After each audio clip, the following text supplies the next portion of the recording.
Okay, so before I do this video, let me just say, I've wanted to do this video for a long time because I'm not proud of the first video I made of this. Even though it has the most views on my channel, I despise the video, so now that I have better lighting, a better grasp on what I'm doing, and better editing capabilities, it's time for me to finally redo the video of the ISIS Megazord. And now I know what I'm doing! Yay! So, the first thing we're going to take a look at in this set is the Rhino and Armadillo.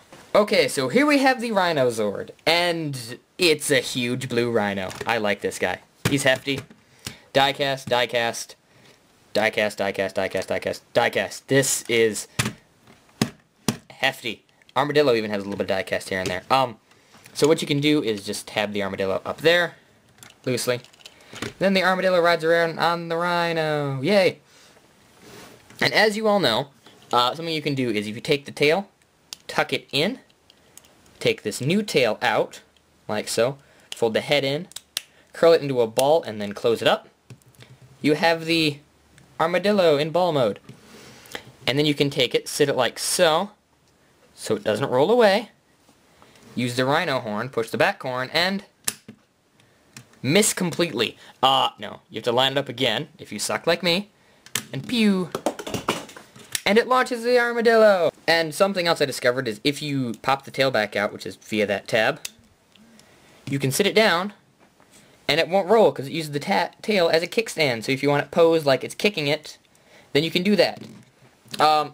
So since I'm showing off all these individually, I'll show you this one's leg mode and combine it with the Wild Force Megazord. So what you do is you take the midsection of the Rhino, pop it off, fold the front half down, take the back half, unclip it from up here, rotate it all the way around, swivel it at the upper part of the thigh, rotate it down, fold at the foot, and then fold the back feet up, and there is more die cast right there. Same thing on the other side, rotate at the lower part of the knee, up, foot clip, and this one clips in. More die cast, and this is a good toy because, ankle tilt. So then you plop it on down, slide the Armadillo in via the grooves and the slots right here, tab it in, and there you have the legs. Armadillo in leg mode. So what you can do is take the Wild Force Megazord upper body, and so since they all go by a similar peg system, which is those and that, tab it in, and you can have the Wild Force Megazord with the Rhino legs. Being all like, oh, I'm gonna kick something, or I broke my leg, and then he's gonna kick something. Which I think is really cool. Articulation-wise for legs, rotate there, ankle tilt, in and out, and the Rhino can still go and kick stuff. So, now that we've taken a look at the Rhino and the Armadillo, let's take a look at the deer. Okay, so here we have the Deer Zord, and it's a deer. This is my least favorite Zord from the set, because he has no chrome, and he's nothing special. I mean, his mouth opens, and his legs go up and then down, but the giraffe does that, and he has chrome. And the only issue is there's a button here, and it just goes crunch. It pops them out, which I would expect them to go in, because the name of the attack is the Deer Clutcher, so you'd expect it to go and like grab it when you push it in, but they just go out when you push it. So I feel that that's a missed opportunity on their part, even though these are huge. For example, here's the Wild Force Megazord's upper torso. Ta-da! It's like a mane. But yeah, it has a tail, doesn't do anything. So let's turn this guy into arm mode. So what you do is fold the legs up, fold them out at the front, back legs go back, rotate them all the way around, head down, and angle these. And there's the arm mode, and it's a huge arm. And once again, you can peg it onto the Wild Force Megazord, and there you go, Wild Force Megazord with a deer arm. Good job. Okay, so now that we've taken a look at the deer, let's take a look at the giraffe. Okay, so here we have the giraffe, and he's extremely tall, because it's a giraffe. For example, here's the lower half of the Wild Force Megazord. The giraffe is taller, and if you want to. Now he's a lot taller. Because that's his action feature. Yeah, so the point of the giraffe is that happens. Now there's a button here, and when you push it, it fires it out, as in the show when he uses the giraffe spear and he launches it, except this is attached to it. And this is a separate accessory. Now, word to the wise, as you can see, there is glue around the face of mine, because if you peg this onto it all the way and clip it in, it's almost impossible to take off without breaking the front half of the giraffe head off. I've heard of a lot of people breaking the giraffe head, so don't put that thing on. Just don't. Just lightly sit it on there, and if you feel resistance, just let it go, because it'll stick. It just doesn't need to clip onto there, because if it clips on, you're going to lose half the giraffe head in there for a while. But in terms of articulation, the giraffe's head can go all the way down to almost eat stuff. Its legs can do everything the Deerzord could, it's just bigger, and has chrome on them. Yay, shiny chrome. And the tail goes up and in, which is kind of disgusting. So, to turn this guy into arm mode, fold the head down, this up, lightly set this on the front. Do not be dumb and do what I did. Fold the legs up, like so, and it looks like it has cannons on the front, which looks cool. Fold the back legs up, rotate them down, fold the tail up and in, and then re-put this on. Now, the action feature is when you launch it now, if you put this on lightly, it launches off, like it does in the show, more or less, so I like that.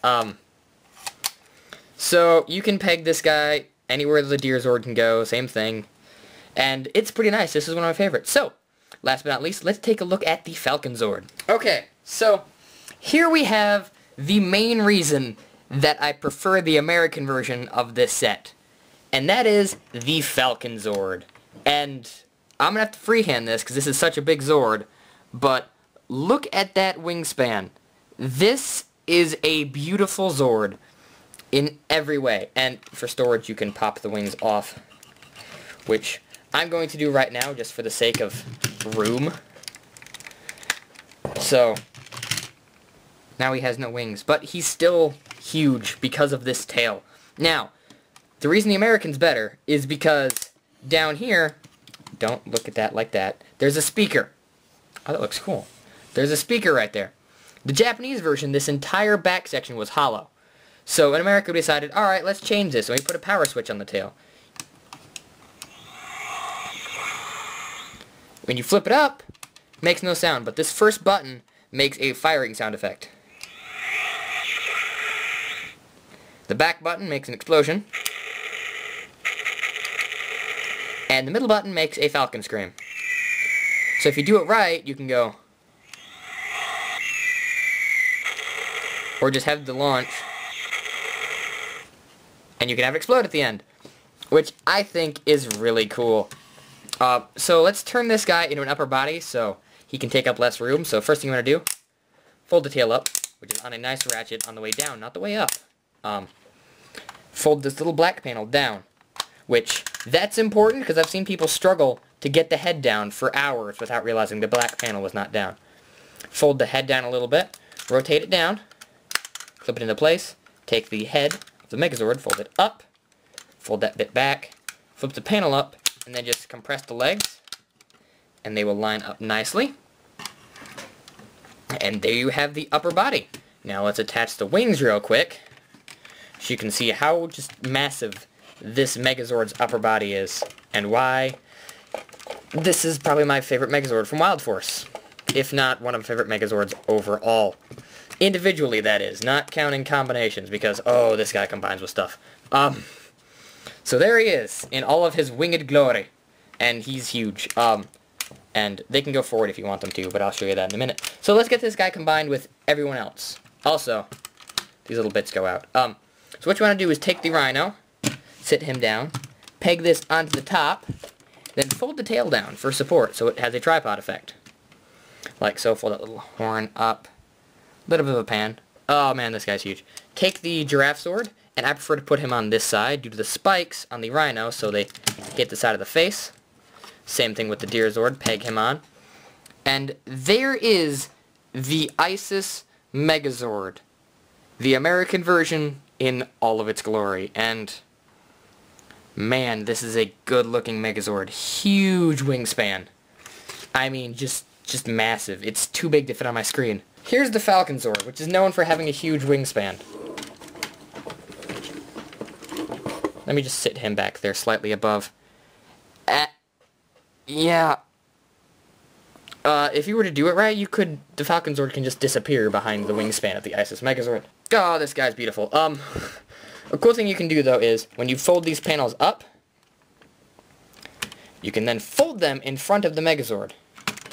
And this is why the wings are so huge. You peg them together, and you have a shield for the front of the Megazord. And then you fold the tail out, which now, with the batteries in it, counterbalances this figure nicely.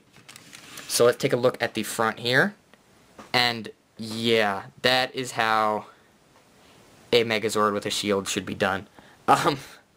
There's not much I can say about this guy, besides the fact that he has a huge wingspan, same articulation as every other Megazord by going forward and back, except one main thing, which is its final attack, known as the Isis Stare. Now, if you look at the wings, I'm freehanding this because this thing's so huge, this panel folds up to reveal giant eyeballs on both sides. Now, this together is known as the attack as the Isis Stare because eyes, which obviously means stare. So, anyway guys, this is Toy22, signing out.